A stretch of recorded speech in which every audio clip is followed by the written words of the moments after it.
passage, and when the Spirit of God comes, death turns into life. Hallelujah. உயிரற்ற உங்கள் சரீரத்திலே இந்த தேவ ஆவியானவர் வருவார் என்று சொன்னால் நீங்கள் உயிரடைவீர்கள். எல்லாரும் உயிருள்ள மனுஷர்கள் என்று சொல்ல முடியாது. எல்லாரும் ஜீவனை பெற்றவர்கள் அல்ல, ஜீவனை உடையவர்கள் அல்ல. ஜீவன் என்றாலே வேதத்தை ஆழமாக நம்ம எடுத்து தியானிப்போம். ஜீவன் என்றாலே பரிசுத்த ஆவியானவர். அப்ப அந்த ஜீவன் அவர் என்ன செய்யறார்? ஊதுறார். மனுஷன் ஜீவாத்மாவாக அவர் மாறினான்.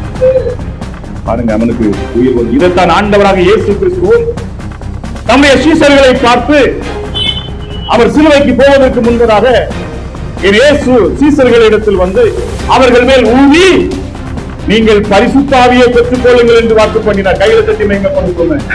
ஆமென். அது வரைக்கும் அவங்க என்ன வேணாலும் பேசியிருக்கலாம். ஆண்டவரே உமக்காக நான் இதை செய்வேன், அதை செய்வேன், அப்படி செய்வேன், இப்படி செய்வேன்.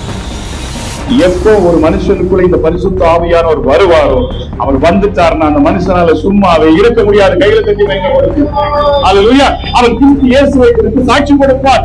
அவன் கேட்கிறவனாக மாத்திரமல்ல, அவன் செயல்படுகிறவனாகவும் அந்த வார்த்தையை பேசுகிறவனாக மாறுவான். இந்த இடத்துல இருக்கிற நம்ம ஒவ்வொருவரும் இதை ஆழமா சிந்திக்கணும். ஆமென். அல்லேலூயா. ஆமென். ஏன் நம்ம அப்படியே இருக்கிறோம்? நாம யாரிடத்துல இதை குறித்து நம்ம பேசுறோமா? இந்த ஜீவனை பேசுறோமா?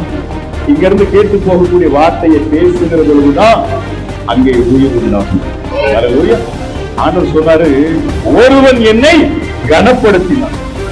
இந்த கிறிஸ்து இயேசுவை எப்போ ஒரு மனுஷன் கனப்படுத்துவானோ அப்பதான் தேவனும் அவனை கனப்படுத்த முடியும். கைகளை தட்டி வைக்க. அப்ப இன்னைக்கு நாம போய் கனப்படுத்துறோமா? இந்த இடத்துல நம்ம கேட்டு போகிறோம். இதுவரைக்கும் எத்தனை விசுவாசிகள், எத்தனை பேரை நீங்க விசுவாசத்துக்குள்ள, எத்தனை பேரை வெற்றிப்புக்குள்ள, எத்தனை பேர் இந்த சபைக்குள்ள நீங்க கொண்டு வந்திருக்கீங்க? யோசிச்சு பாருங்க.